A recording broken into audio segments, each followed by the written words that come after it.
everyone, today we will talk about how to fix or how to solve the problem of Vidio app.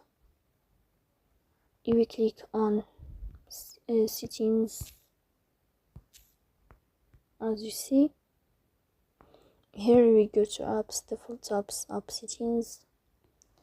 On above you search about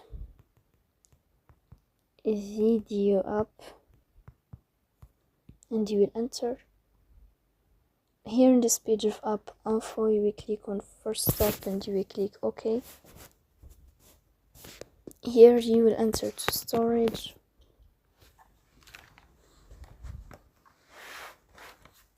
Then you will click on clear cache. But pay attention, don't click clear data because that can delete your account. In the end, you can turn off your phone and you can restart your phone. So please don't forget to support us.